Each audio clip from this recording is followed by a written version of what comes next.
Love you बच्चों, welcome back to our YouTube channel Rahul sir bio Trivedi. तो बच्चों इस समय चल रहा है भीम बैच। क्या चल रहा है? भीम बैच। यार मैंने सोचा सब लोग कोई द्रोणाचार्य बैच, कोई अर्जुन बैच, कुछ बचा ही नहीं नाम मेरे पास, तो अब मैं रख दिया भीम बैच। क्यों रख दिया? क्योंकि भीम तो सबसे ताकतवर था, इसलिए हमारे बैच का नाम है भीम बैच।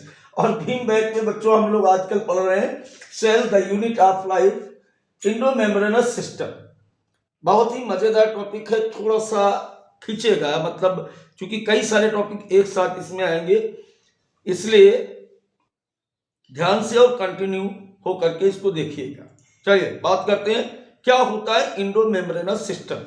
देखिए जनरली आप यहां से अंदाजा लगाइए तो इंडो का मतलब यहाँ पे इन हो रहा है और मेम्ब्रेनस का मतलब झिल्ली और सिस्टम का मतलब तंत्र। अरे सर हिंदी नहीं बतानी, इसका मतलब समझाइए। मतलब बेटा ये था कि झिल्लियों का बना हुआ एक तंत्र है, और जब भी हम कहीं भी तंत्र की बात करते हैं, सिस्टम की बात करते हैं, तो सिस्टम में आप हमेशा एक चीज देखिए कि जितने भी कंपोनेंट उस सिस्टम के होते हैं वो सब एक दूसरे को कोऑर्डिनेट करते हैं, एक दूसरे का सहयोग करते हैं, जब वो पूरा सिस्टम काम करता है। बात समझ में आए? चाहे वो फैन एक सिस्टम है, लाइट एक सिस्टम है, कार एक सिस्टम है, बाइक एक सिस्टम है, ऐसे ही कोशिका के अंदर झिल्लियों का बना हुआ एक तंत्र है जो एक दूसरे को कोऑर्डिनेट करता है, जो एक दूसरे को सहयोग प्रदान करता है। तो बात करेंगे डिटेल में अब कि वास्तव में बेटा ये है क्या। तो कोई यहाँ की अगर हम बात करें, किसकी बात करें, यहाँ पर इंडो मेम्ब्रेनस सिस्टम की बात करें तो सभी को एक बात पता है। क्या बात पता है यहां पर आपको? कि ये देखिए आप, इलेक्ट्रॉनिक डिवाइस का मामला ये कुछ अलग होता है। वाइल ईच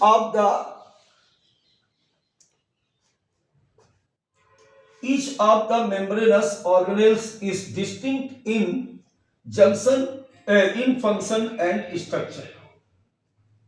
जैसा कि हम सभी को पता है कि कोशिका के अंदर पाए जाने वाले झिल्ली युक्त कोशिका होते हैं, जैसे endoplasmic reticulum, Golgi complex, endoplasmic reticulum, ribosome, endoplasmic reticulum, vacuoles, lysosome, peroxisome, chloroplast, mitochondria, ये सब के सब ऑर्गन्स पूरी सेल्स के अंदर पाए जाते हैं। तो while each of the membranous organelles is distinct in function and structure, अगर इनको हम अलग अलग करके देखेंगे तो अलग अलग सभी प्रकार की कोशिकांग अपनी बनावट में और अपने कार्यों में अलग अलग होते हैं। दूसरी लाइन सामने लिखी आप पढ़िए, but some one coordinated in function form endomembranous system. इनमें से कुछ ऐसे होते हैं, कैसे होते हैं? कुछ ऐसे होते हैं जो एक दूसरे को सहयोग करते हुए एक सिस्टम बनाते हैं, और उस सिस्टम को हम इंडोमेम्ब्रेनस सिस्टम कहते हैं। यानी but some are coordinated in function and form endomembranous system. सभी नहीं, कुछ। Following organelles are included in function. इनमें से कौन कौन आएगा? इनमें से बेटा आता है इंडोप्लाज्मिक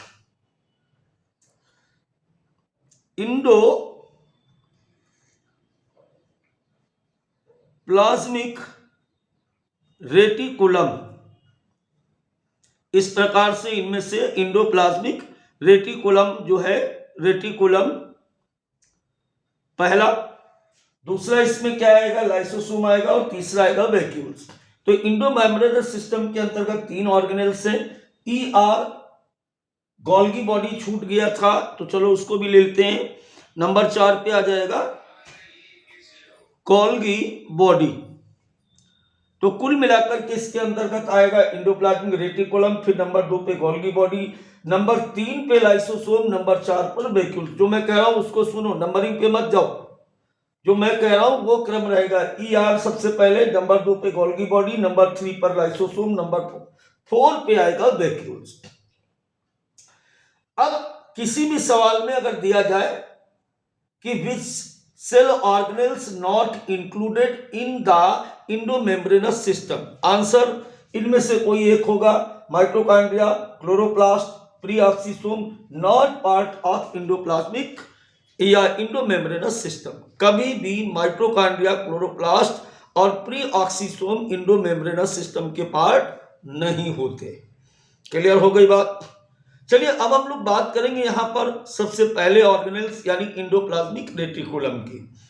तो अगर इंडोप्लाज्मिक रेटिकुलम की बात करें, इंडोप्लाज्मिक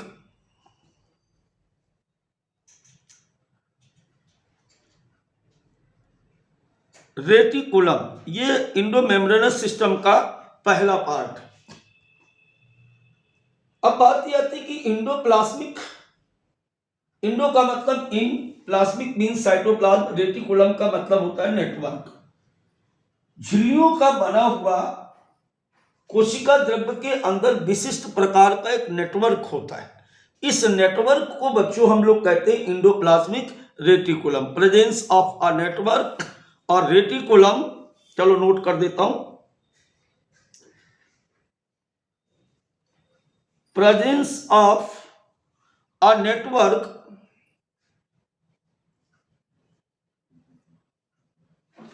और रेटिकुलम कहां पर पाया जा रहा? कोशिका द्रव्य में पाया जा रहा। कैसे बना है? Tiny tubular structure, reticulum in form of tiny tubular structure, scattered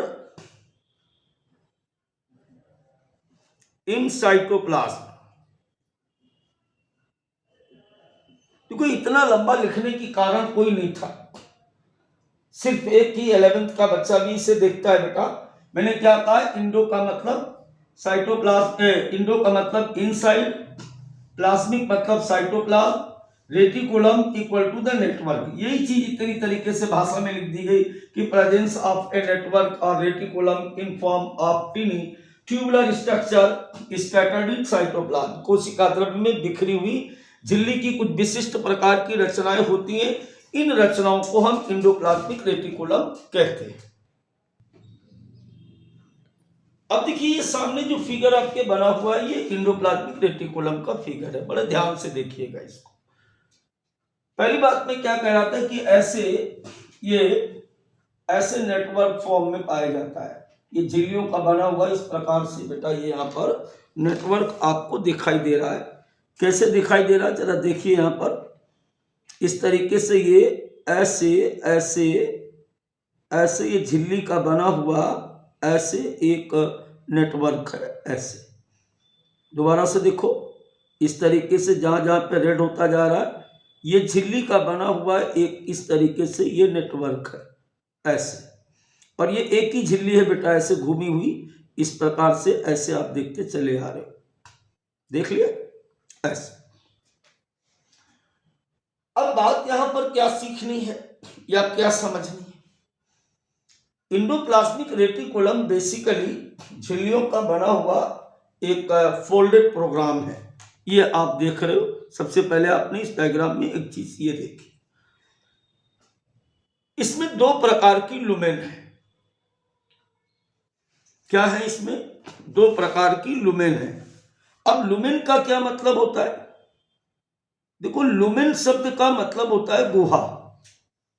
इसका हिंदी में मतलब होता है गुहा या आप कह सकते हो कैविटी। तो एक तो इसमें ये दिख रही है अंदर की तरफ ऐसे एक कैविटी आपको ये दिख रही और एक कैविटी आपको दिख रही ये। आप दोनों बातें समझ पाए ना? पहली कैविटी कहां दिख रही? इनसाइड। दूसरी कैविटी कहां दिख रही? बाहर की तरफ। जैसे कपड़े को हम फोल्ड करें ना, तो जब कपड़े को फोल्ड करोगे तो दोनों तरफ से सिलबट्टे आएंगे, एक इस तरफ भी आएगी एक उस तरफ भी आएगी। कर्टन होता है ना घर पे पर्दा, तो उसमें दो तरह से फोल्ड होते हैं, ऐसे भी आएगा और ऐसे भी आएगा। आप इसको यहाँ पे देखो, एक तो देखो ये अंदर की तरफ फोल्ड हो रहा है और एक ये बाहर की तरफ फोल्ड हो रहा, फिर अंदर की तरफ फोल्ड हो रहा, फिर बाहर की तरफ हो रहा। तो दो यहां पर लुमेन बन रही, एक तो लुमेन ये बन रही और दूसरी लुमेन आपकी ये बन रही। क्लियर हो गया? इतनी बात आपको यहां पर समझ में आ गई। तो जो अंदर वाली लुमेन है इसको हम लोग क्या बोलते हैं? इसको हम लोग यहां पर बोलेंगे इंट्रा लुमेन, या बाहर की तरफ जो होती है इसको बोलते हैं एक्स्ट्रा लुमिनर कंपार्टमेंट।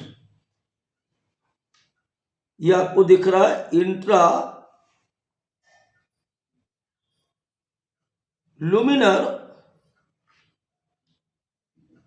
कंपार्टमेंट, अंदर की तरफ पाई जाने वाली गुहा। इसी तरीके से ये किस तरफ है? इंट्रालुमिनल जो कंपार्टमेंट आपको दिखाई दे रहा है ये हमेशा लोकेटेड एट साइटोप्लाज्मिक साइट, हमेशा जो कोशिका द्रव्य की तरफ, सॉरी उल्टा हो गया, ये तो अंदर के लिए बोल दिया मैंने, लोकेटेड ऑलवेज इनसाइड, हमेशा अंदर की तरफ होता है। अब बात करें एक्स्ट्रा लुमिनल की, तो ये जो एक्स्ट्रा लुमिनल है, एक्स्ट्रा लुमिनल कंपार्टमेंट, ये हमेशा होता है आउटसाइड और आउटसाइड के साथ साथ कैसा होता है बेटा? ये हमेशा साइटोप्लाज्मिक साइड होता है, साइटोप्लाज्मिक साइड। तो पहली बात जो एनसीईआरटी की थी वो आपने समझी कि झिल्लियों से बना हुआ एक तंत्र है, इसमें दो प्रकार की गुहाएं, जो अंदर वाला फोल्ड है उसको इंट्रा लुमिनल कंपार्टमेंट कहते हैं और यह हमेशा अंदर की तरफ होता है। दूसरी बात क्या की गई यहाँ पर कि जो बाहर की तरफ है इसे कहते हैं एक्स्ट्रा लुमिनल कंपार्टमेंट, जो हमेशा आउटसाइड होता है या साइटोप्लाज्मिक साइड पे होता है। ये जितने भी फोल्ड हैं इसमें से एक फोल्ड को यहां पर हम लोग बोलते हैं सिस्टर्नी। क्या बोला जाता है इनको? सिस्टर्नी बोलते हैं। ठीक है, अब इसके बाद बात आती है इंडोप्लाज्मिक रेटिकुलम के प्रकार की। देखो इंडोप्लाज्मिक रेटिकुलम यानी ये जो झिल्लियों का बना हुआ नेटवर्क है, ये दो प्रकार का होता है। पहले प्रकार का जो यहां पर है इसे हम कहते हैं, जो ये वाला है इसे हम कहते हैं रफ इंडोप्लाज्मिक रेटिकुलम, या कई जगह पर लिखा मिल जाएगा RER। क्या लिखा मिल जाएगा? रफ ER या RER, rough endoplasmic reticulum. Rough को हिंदी में क्या कहते हैं? खुरदरा। अब ये खुरदरा है क्यों?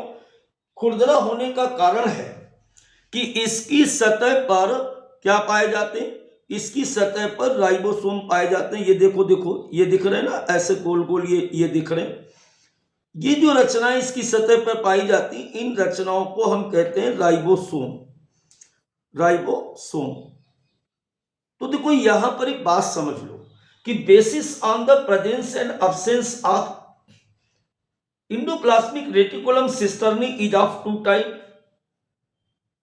If they contain ribosome called rough endoplasmic reticulum, और अगर नहीं पाए जाते हैं, जैसे ये वाली आप देख लो, यहां वाली पर आप क्या देख रहे हो? यहां वाली पर आप देख रहे हो कि यहां राइबोसोम अब्सेंट है। यहां पर क्या है? यहां पर राइबोसोम अब्सेंट है। तो अगर यहां पर राइबोसोम अब्सेंट है तो ये कैसी हो गई? अब इसका नाम हो गया स्मूथ इंडोप्लाज्मिक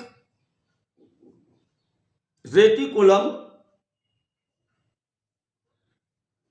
या बेटा इसको हम कह सकते हैं SER। क्या बोलेंगे इसको हम लोग? इसको हम लोग बोलेंगे SER। बिल्कुल इजी और आसान तरीके से आपने समझा। दो बातें इस पूरे फिगर में समझाई गई आपको कि केंद्रक के बाहर, ये देखिए यहां पर ये क्या दिखा रहा है, ये न्यूक्लियस दिखा रहा है। न्यूक्लियस के बाहर यानी उसकी जो बाहर वाला झिल्ली होती उससे जुड़ी हुई, और कहां तक, पूरी प्लाज्मा मेम्ब्रेन तक कहीं भी झिल्लियों का एक नेटवर्क होता है जिसे हम अंतःप्रदाभी जालिका कहते हैं। अंतःप्रदाभी जालिका जो होती है इसमें दो लुमेन यानी गुहाएं होती है, अंदर वाली गुहा और एक बाहर वाली गुहा, intraluminal compartment located always inside, extraluminal compartment outside cytoplasm की तरफ होती।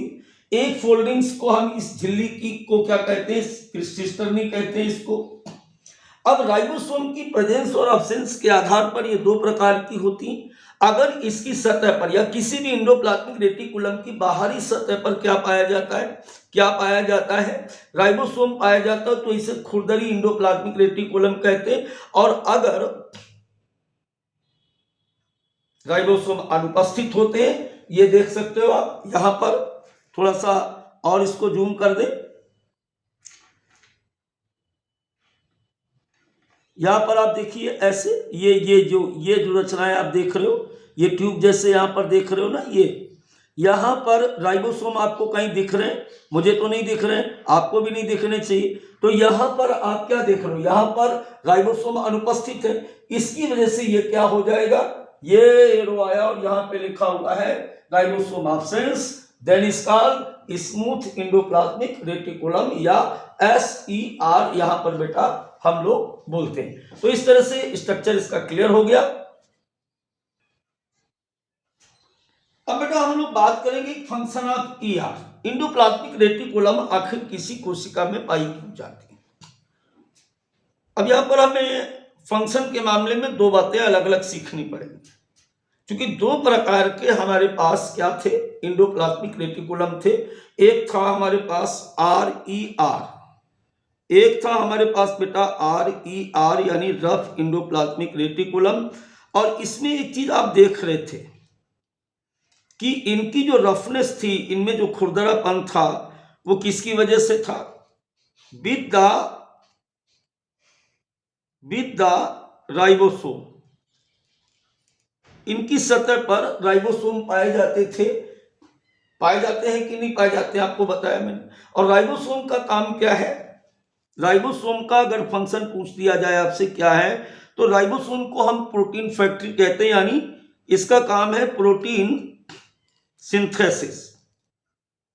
अब देखो सीधी बात निकल के आ रही है कि जिन कोशिकाओं में प्रोटीन का निर्माण सक्रिय तरीके से होता है, orbit cells they active for protein synthesis, वहां पर RER जरूर पाया जाएगा। तो इनका मुख्य काम क्या होगा, प्रोटीन सिंथेसिस, और इस बनी हुई प्रोटीन को बाहर भेजना है, ठीक है। तो कुल मिलाकर के RER के जो फंक्शन है वो दो थे। पहला था प्रोटीन सिंथेसिस और दूसरा क्या था, सीक्रेशन ऑफ मटेरियल।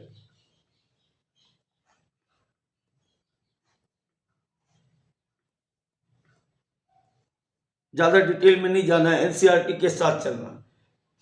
अब ये खुद क्वेश्चन के हिसाब से आपको वहां पर डिसाइड करना पड़ेगा कि कौन सी सेल पूछी जा रही है, वहां पर प्रोटीन सिंथेसिस हो रही है या नहीं हो रही। बात समझ में आई। अब नंबर 2 अगर हम लोग बात करते हैं, यहां पर किसकी बात करें, नंबर दो अगर बात करते हैं अब हम लोग यहां पर SER की। SER का क्या फंक्शन है, देखो सिंथेसिस ऑफ लिपिड, ये इनका मुख्य काम है, सिंथेसिस ऑफ लिपिड। जहां भी लिपिड बन रही होगी वहां पर स्मूथ एंडोप्लाज्मिक रेटिकुलम ज्यादा मात्रा में पाए जाएंगे, या लिपिड सिंथेसिस करने वाली कोशिकाओं में स्मूथ एंडोप्लाज्मिक रेटिकुलम पाया जाता है। अथवा ये कह सकते हो कि SER का मुख्य काम लिपिड का संश्लेषण करना होता है। Animal cell Lipid like steroidal hormones are also synthesized in the SER। यानी सीधे सीधे अगर बात करें तो इसका मतलब यह है कि स्टेरॉयडल हार्मोन आल्सो सिंथेसाइज्ड इन ER, इंडोप्लाज्मिक रेटिकुलम में पाए जाते हैं, या स्मूथ इंडोप्लाज्मिक रेटिकुलम के द्वारा लिपिड युक्त स्टेरॉयड हार्मोन्स को निर्मित किया जाता है। बात समझ में आई बच्चों? तो ये थे फंक्शन ऑफ इंडोप्लाज्मिक रेटिकुलम। तो बच्चों अब हम लोग बात करेंगे इंडोमेम्ब्रेनस सिस्टम के दूसरे कंपोनेंट के बारे में, दूसरे कोऑर्डिनेटिंग ऑर्गन्स के बारे में। और दूसरा ऑर्गन है इंडोप्लाज्मिक रेटिकुलम के बाद गोल्गी ऑपरेटस। ठीक है, तो सबसे पहले यहां पर बात करेंगे गोल्गी ऑपरेटस के बारे में कि गोल्गी ऑपरेटस की डिस्कवरी किसने की, इस सेल में लोकेशन कहां पे होती है।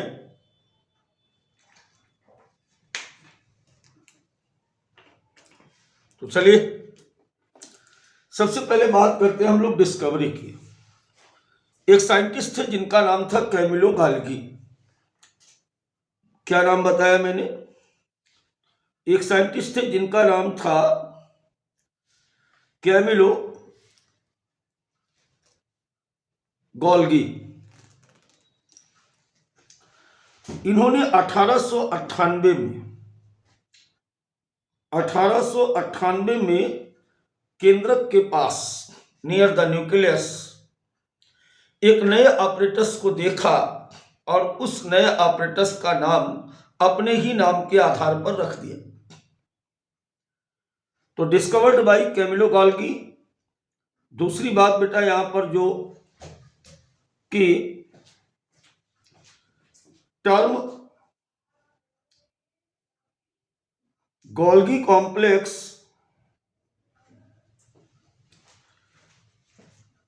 Also given by mister Camillo Golgi.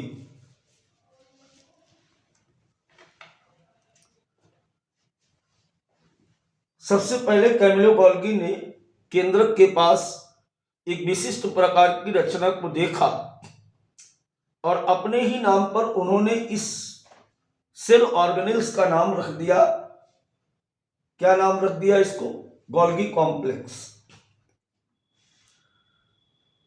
देखो बेटा यहां पर एक बात को समझना पड़ेगा आपको कि इसके कई सारे नाम हैं। कई बार हम इसे गोल्गी का है, गोल्गी कॉम्प्लेक्स, गोल्गी ऑपरेटस,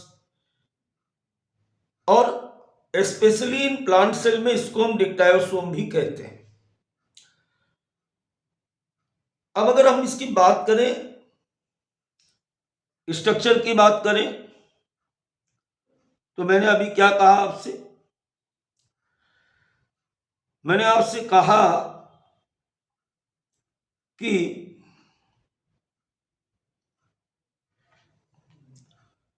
केंद्रक के पास, अब जैसे ये, अब आप बोर्ड पे देखिए जरा ध्यान से, जैसे ये मान लेते हैं कि ये न्यूक्लियस, न्यूक्लियस के बाहर ये इंडोप्लाज्मिक रेटिकुलम ऐसे, याद आया होगा आपको?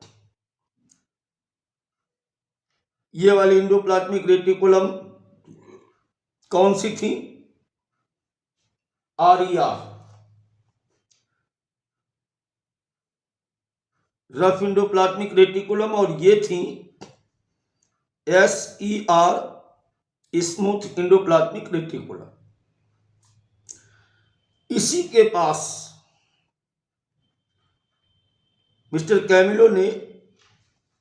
कैमिलो गाल्गी ने एक इस प्रकार की रचना को देखा। ये कुछ इस तरीके से ऐसी बनी हुई, ऐसी स्ट्रक्चर थी,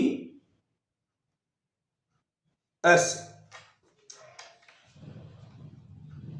और इस स्ट्रक्चर को इन्होंने नाम दिया गोल्गी बॉडी। केंद्रक के पास केंद्रक कला, उसी से जुड़ी हुई अंतःप्रदाबी जालिका, और अंतःप्रदाबी जालिका के पास इस प्रकार से इन्होंने कंसेंट्रिक या सेमिल्यूनर अर्धचंद्राकार झिल्ली के बने हुए पैकेट्स के रूप में एक अरेंजमेंट देखा, और इस अरेंजमेंट को इन्होंने गोल्गी बॉडी नाम दिया।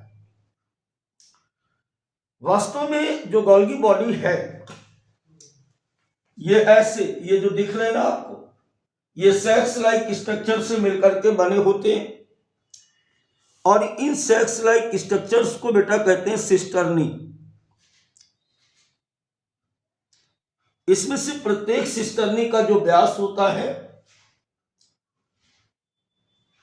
वो करीब करीब 0.5 to 10 मिलीमाइक्रोन के आसपास होता है।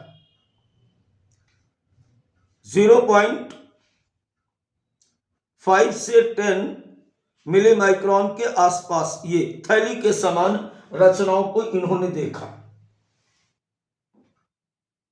और इन थैली के समान पाई जाने वाली रचनाओं को सिस्टर्नी बोला गया। क्लियर हो गई इतनी बात? अब इसको थोड़ा सा और डिटेल में ले चलेंगे हम लोग, थोड़ा सा डिटेल में। अब देखो बेटा, इसके बारे में वास्तविक जानकारी जो अभी मैं बात कर रहा था कि इसकी लोकेशन जो कैमिलो गोल्गी ने कही और इसके बनावट पे जो बात की, उसको आप यहाँ पे देखिए। कई तरीके से, कई व्यू से मैं इस पढ़ाने वाला हूं इसको। सबसे पहले बेटा देखिए, ये न्यूक्लियस है, और न्यूक्लियस के साथ ये RER और ये SER है। तो इस तरीके से ये कंसेंट्रिक लैमेली के रूप में ये जो आपको दिख रही है ना, ये इनको क्या बोला गया? इनको सिस्टर्नी बोला गया। अब सिस्टर्नी में दो फेस है, एक तो एक तरफ ऐसे उठी हुई और दूसरी तरफ अंदर की ओर धसी हुई। इसे हम कहते हैं उत्तल फेस, और इसे कहते हैं अवतल, या इसे कहते हैं कॉन्वेक्स और इसे कहते हैं कॉन्केव।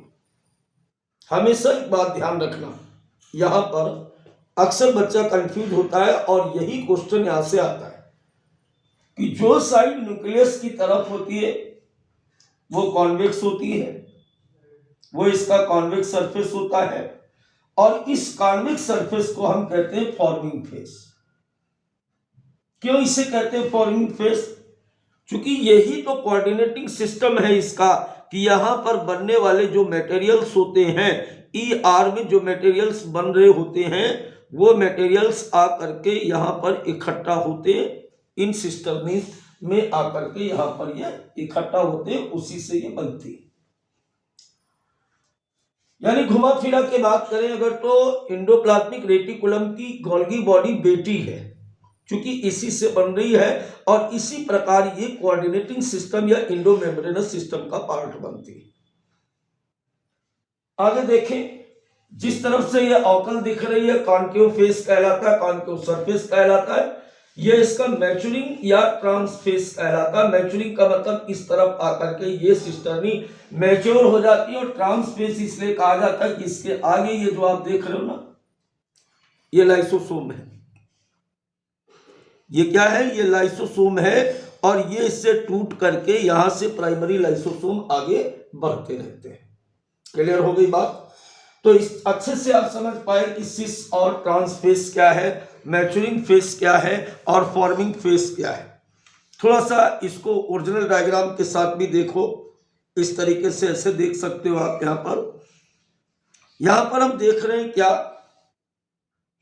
कि देखो, ये सिस फेस है, ये इसका सिस फेस है,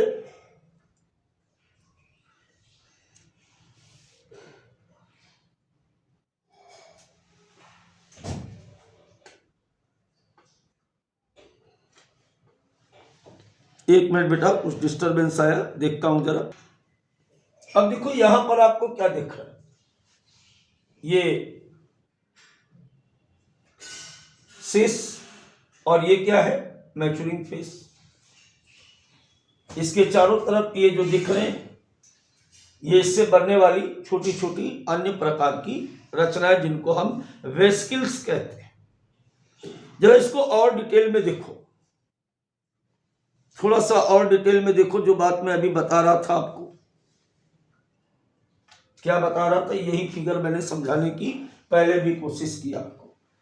ये न्यूक्लियस इंडोप्लाज्मिक रेटिकुलम, ये आपसे बेटा स्मूथ इंडोप्लाज्मिक रेटिकुलम। देखो इनसे ये बनने वाले जो पदार्थ हैं, ये पदार्थ यहां से चले, यानी ये जो यहां पर लिखा हुआ है, यहां से जो कुछ भी मटेरियल्स बन रहे हैं, जो प्रोटीन्स वगैरह यहाँ पे बन रहे हैं, वो सारे के सारे प्रोटीन्स जो हैं, ये प्रोटीन ये यहां से बने और प्रोटीन बन करके ये देखो ट्रांसपोर्ट इन वेसिकल्स। आगे चलते हैं, इनको क्या बोला गया, ये वेसिकल्स में यहां पर इस तरीके से वेसिकल्स में आए और वेसिकल्स से आने के बाद ये किधर जा रहे हैं, ये यहां पे जा रहे हैं सिस फेस की तरफ। और इसीलिए ये जो सिस फेस है, ये सिस फेस है, इसी सिस फेस को हम बेटा इसीलिए कहते हैं इसको हम फॉर्मिंग फेस, क्योंकि इस तरफ ये बनती है, ये बन रही। अब सिस्टर्नी बनने के बाद पूरा ये आपका बन गया, ये पूरा बन गया गोल्गी ऑपरेटस बन गया, ये पूरा गोल्गी ऑपरेटस बन गया। इसे क्या बोला जाएगा, इधर वाले को हम बोलेंगे ट्रांसफेस।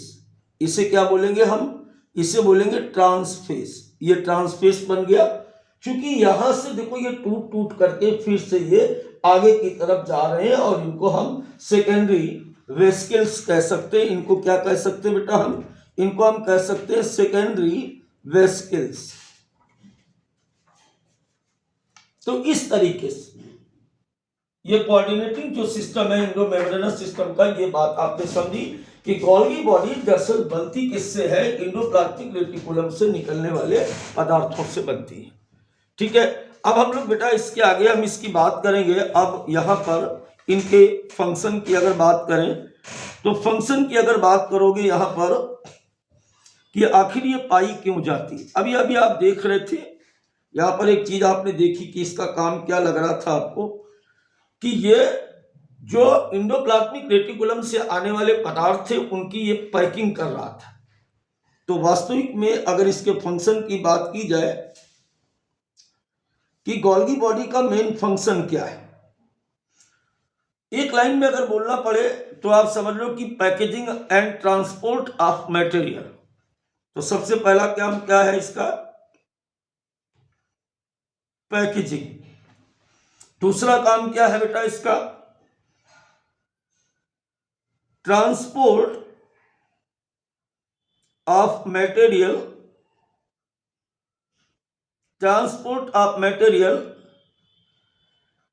एक तो कहां भेजेगा, सेल टू सेल, इस तरीके से सेल टू सेल भेज सकता है। दूसरा कहां भेजेगा, आउटसाइड ऑफ द सेल। ठीक है, तो इसके मुख्य रूप से दो काम है। तो दो काम आपने देखे। तीसरा काम इसका क्या है, जो सबसे अहम काम है उस पर भी ध्यान दें कि formation of glycoprotein and glycolipid. Glycoprotein and glycolipid,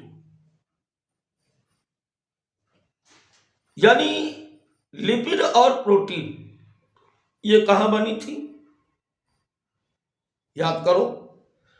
protein बनी थी एसईआर में, लिपिड बनी थी, सॉरी प्रोटीन बनी थी आरईआर में, राइबोसोम थे ना, और लिपिड बनी थी एसईआर में।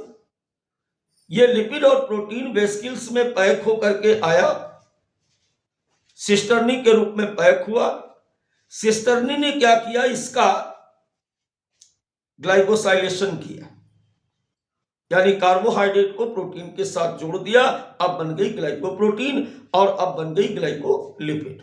तो वास्तव में ग्लाइकोप्रोटीन और ग्लाइकोलिपिड के निर्माण का जो काम है वो गोल्गी बॉडी के द्वारा अपनी सिस्टर्नी में किया जाता है। तो कितने काम थे, एक तो प्रोसेसिंग कब माना जाएगा, जब ग्लाइकोप्रोटीन और ग्लाइकोलिपिड बनी, पैकेजिंग और ट्रांसपोर्टेशन, तीन काम बेटा इसके मुख्य रूप से होते हैं, किसके, गोल्गी बॉडी के। अब हम लोग बात करेंगे इसके बाद एक नए ऑर्गन्स की, यानी इंडोमेम्ब्रेनस सिस्टम के थर्ड पार्ट यानी लाइसोसोम की बात करते हैं। इंडोमेम्ब्रेनस सिस्टम का तीसरा पार्ट, अभी क्या बताया मैंने आपको कि सबसे पहले आपको यहां पर बात करते हैं लाइसोसोम की। लाइसोसोम, देखो अगर लाइसोसोम की बात करी जाएगी यहां पर, तो एक बात को आप ध्यान रखें, यहां पर क्या ध्यान रखनी है आपको, इस शब्द का क्या मतलब है, लाइसो का मतलब क्या होता है। देखो लाइसो का मतलब है, लाइसो का मतलब यहां पर है लाइसो बराबर डाइजेस्टिव, और सोम का मतलब होता है बॉडी। हिंदी में अगर बात करें तो इसका मतलब आ रहा पाचक रचनाएं, कोशिका के अंदर पाई जाने वाली कुछ ऐसी रचनाएं जो आए हुए पदार्थों का पाचन यानी डाइजेशन करती। क्लियर हुआ। अब जरा इसका मैन्युफैक्चरिंग पर बात कर लो, ये अचानक कहां से पैदा हो गए। आपको क्या बताया गया कि सबसे पहले बेटा ईआर से प्रोटीन और लिपिड चला, ईआर से प्रोटीन और लिपिड चला, कहां गया, ये गया बेटा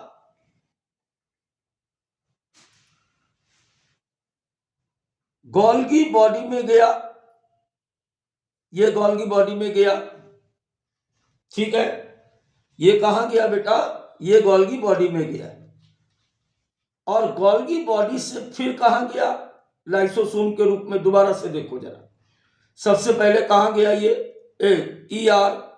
ईआर में बनी प्रोटीन और लिपिड, प्रोटीन और लिपिड को स्टोर किया गया गोल्गी बॉडी में, और गोल्गी बॉडी से अब क्या बना, ये बने लाइसोसोम। तभी तो ये बनेगा कोऑर्डिनेटिंग सिस्टम, तभी तो ये बना इंडोमेम्ब्रेनस सिस्टम। अब देखिए लाइसोसोम पर्टिकुलर की बात करें तो lysosome form by the processing of packaging in the Golgi apparatus। कहां बना ये, form after the processing and packaging of या पैकेजिंग इन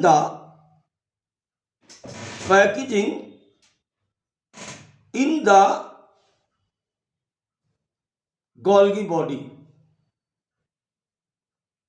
जो सामान इंडोप्लाज्मिक रेटिकुलम से भेजा गया था उस सामान का प्रोसेसिंग गोल्गी बॉडी में हुई, और उस गोल्गी बॉडी के प्रोसेसिंग के बाद जो रचना बनी उसे क्या कहा गया, लाइसोसोम। तो लाइसोसोम की मम्मी का नाम गोल्गी बॉडी, गोल्गी बॉडी की मम्मी का नाम ईआर, तो लाइसोसोम की नानी का नाम ईआर। मजाक का मजाक था और बात की बात थी, और इसीलिए ये क्या है, इसीलिए बेटा ये इंडोमेम्ब्रेनस सिस्टम है। चलिए अब थोड़ा सा इसकी डिटेल स्टडी की बात करूं। दरअसल लाइसोसोम जो होता है वो सिंगल मेम्ब्रेनस ऑर्गेनेल से पहले भी आपको बताया गया। ये कैसी रचनाएं हैं, ये इस प्रकार की गोल रचनाएं, अंदर भी दिखा दें आपको। अब इस गोल रचना को अगर अपन काट के देखते हैं ऐसे, इसको अगर काट के देखा जाए तो लाइसोसोम जैसे टमाटर काट लो ना, तो ऐसे दिख रहा है आपको इस तरीके से। सबसे बाहर की तरफ बेटा ये क्या है, ये है सिंगल मेम्ब्रेन, कहते हैं ना सिंगल मेम्ब्रेनस स्ट्रक्चर लाइसोसोम। अब इसके अंदर अगर चलो तो इसके अंदर बहुत सारे इस प्रकार से ऐसे, यहां पर ऐसे हाइड्रोलाइटिक एंजाइम्स पाए जाते हैं। हाइड्रोलाइटिक एंजाइम पाए जाते हैं। या हाइड्रोलाइटिक एंजाइम्स कौन से होते हैं, जो हाइड्रोलाइज करते हैं पदार्थों का, यानी जितने भी डाइजेशन के काम आने वाले एंजाइम होते हैं वो सब हाइड्रोलाइटिक इन नेचर होते हैं। जैसे सर बेटा, जैसे लाइपेस, जैसे प्रोटियोजेस,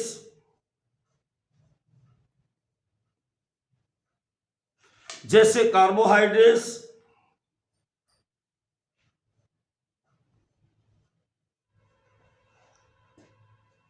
राइट। अब देखो इनके नाम से ही लग रहा है, लाइपेस क्या करेगा, फैट का डाइजेशन करेगा। प्रोटियोजेस क्या करेगा, प्रोटीन का डाइजेशन करेगा।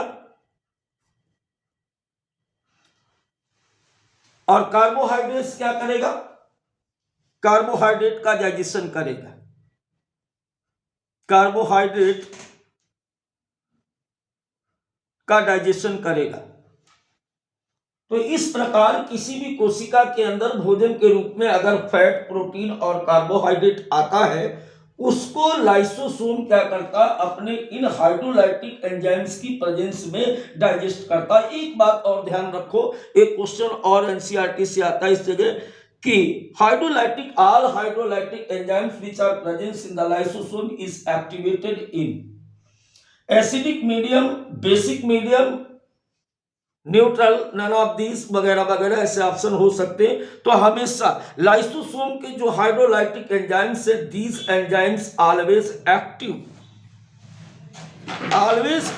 इन द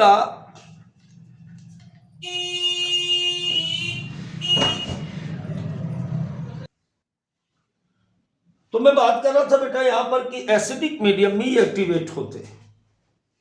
हमेशा एक बात को ध्यान रखना कि जो वैक्यूल्स सॉरी जो लाइसोसोम है, इसके अंदर पाए जाने वाले जितने भी एंजाइम हैं वो एसिडिक मीडियम में कंप्लीट होते हैं, और या फिर एसिडिक मीडियम आपके स्टमक में होता है। स्टमक के जितने एंजाइम्स होते हैं which are also activated in the acidic medium. Clear हुई बात इतनी? चलिए अब हम लोग बात करें लास्ट इंडोमेम्ब्रेनस सिस्टम के, यानी आगे की 5-7 मिनट की क्लास और है बेटा, इसमें हम आगे बात करेंगे अब वैक्यूल्स की। तो सबसे पहले यहां पर हम देख ले, ये क्या दिख रहा है आपको, ये एक सेल दिख रही है, ये इसका न्यूक्लियस है, ये एंडोप्लाज्मिक रेटिकुलम, सेल के बीच में की बड़ा सा आपको स्पेस दिख रहा है, ये स्पेस, इस स्पेस को हम लोग कहते हैं यहां पर वैक्यूल्स। क्या बोलेंगे इसको हम लोग, इसको हम लोग बोलेंगे वैक्यूल्स। अब ये वैक्यूल का हिंदी क्या है, वैक्यूल का हिंदी होता है खाली स्थान, रिक्त स्थान। मतलब क्या हुआ, कोशिका के कोशिका द्रव्य में एक झिल्ली युक्त, झिल्ली कहां पे है, झिल्ली देखो ये लाल कर दिया मैंने ऐसे, ये लाल लाल रंग से देखिए ना, ये ऐसे मेम्ब्रेन बाउंडेड स्पेस पाया जाता है, और इस मेम्ब्रेन बाउंडेड स्पेस को हम कहते हैं vacuoles. Again listen me, membrane bounded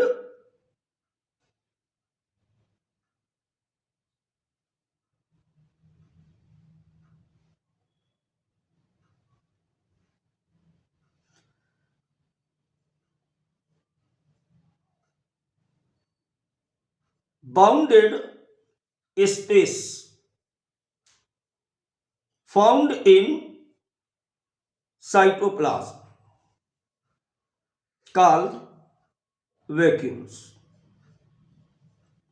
Hindi में कहते हैं ना रिक्त का।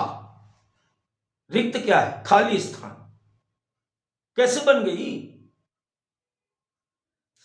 सेल पैदा हुई और अचानक से जब सेल एलोंगेशन फेज में गई तो सारे कंटेंट बढ़ गए, साइटोप्लाज्म उस रेशियो में नहीं बढ़ा। जब नहीं बढ़ा तो जो खाली स्थान बचा उसी को रिक्तिका कहा गया, उसी को वैक्यूल्स कहा गया।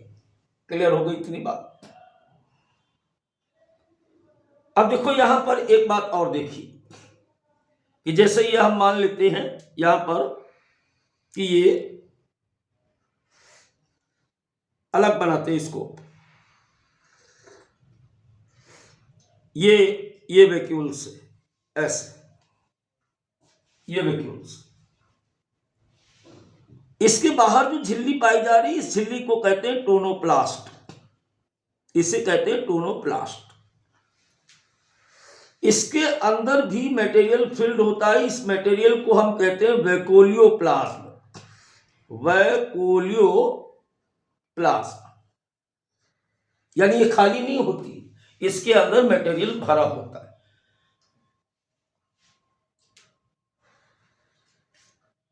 या इसे आप कह सकते हो वाटर शेप, आपकी एनसीईआरटी लिखती है क्या कहती है इसको? Water shape. अब इसमें जो ये मटेरियल है ना, ये कौन सा मटेरियल है? ये वो सारा मटेरियल इसके अंदर भरा हुआ है जो किसी भी सेल के लिए अनयूजफुल होता है। All content of vacuoles are unuseful for cell। ऐसे समझ लो कि हर घर में एक छोटा सा भंडरिया होता है जिसमें पुराना कबाड़ घर का सारा उसके अंदर रख दिया जाता है। हर घर में होता है यार एक store house, just like this.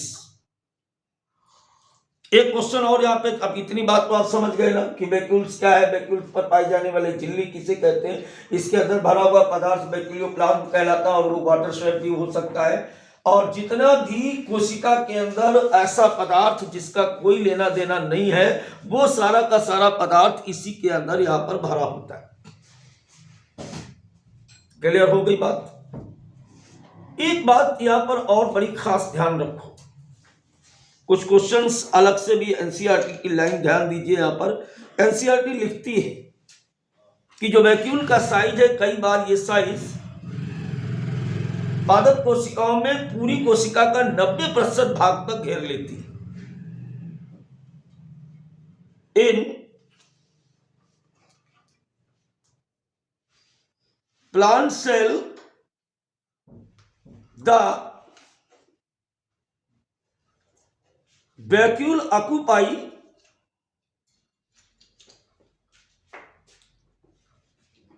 90% of the volume of the cell। किसी भी कोशिका का 90% भाग इससे बना हो सकता है। नहीं, वैक्यूल जो होती है वो पूरे सेल के 90% वॉल्यूम में उसके आयतन का भाग घेर लेती है। एक लाइन और विशेष ध्यान देना इस बात पे, और यही सबसे समझने वाली बात है।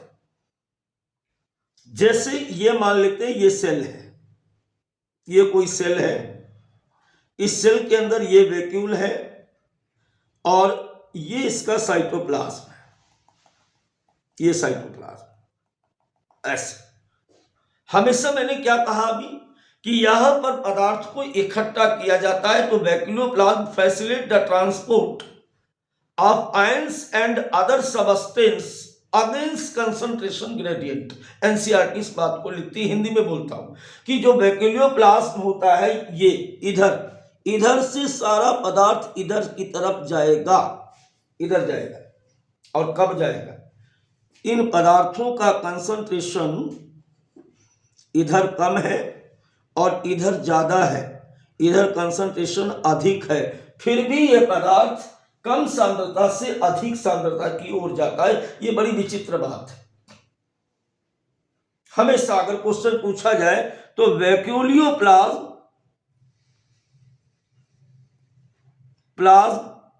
कंसंट्रेशन जो होता है वो हमेशा हाई है। किससे? साइटोप्लाज्म के कंसंट्रेशन के, या साइटोप्लाज्म का जो कंसंट्रेशन है बेटा वो हमेशा कैसा होता है? लो होता है। क्लियर हो गया? छोटी सी बात थी। Vacuoles is the membrane bound space found in the cytoplasm. किसी भी वैक्यूल्स में बाहर की तरफ ये टोनोप्लास्ट, अंदर की तरफ क्या भरे हैं? अंदर की तरफ यहां पर ये एक्सक्रीटिव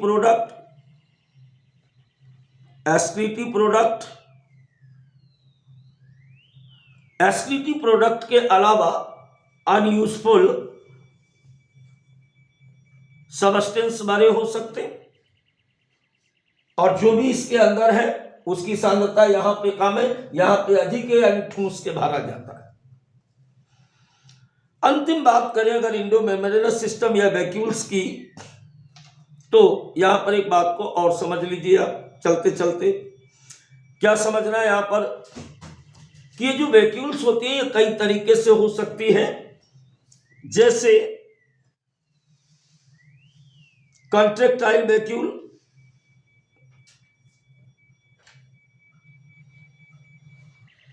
इन अमीबा,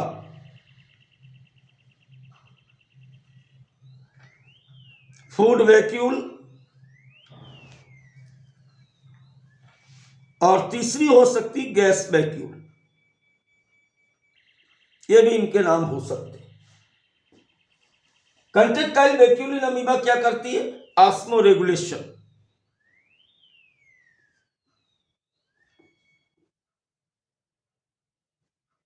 जल की सांद्रता को अमीबा के शरीर में बराबर बनाए रखती है। फूड वैक्यूल क्या करती बेटा? स्टोर्ड फूड मटेरियल्स, और गैस वैक्यूल्स क्या करती? Provided bouncy structure of hydrophytes. जल में रहने वाले पौधों को उछाल प्रदान करती है, और इसी के द्वारा ये पौधे तैरते रहते हैं। तो बेटा थोड़ी सी क्लास लंबी हो सकती है, लेकिन पूरा डिटेल में पढ़ाया गया है। ध्यान रखें, मजा आए लाइक करें, और अपने साथ अन्य बच्चों को भी जोड़ें। ये फ्री ऑफ कास्ट है, और यह हमारा वादा है कि कभी भी किसी भी प्रकार का कोर्स हमारे चैनल से कभी बेचा नहीं जाएगा। बाय बाय बच्चों, फिर मिलते हैं।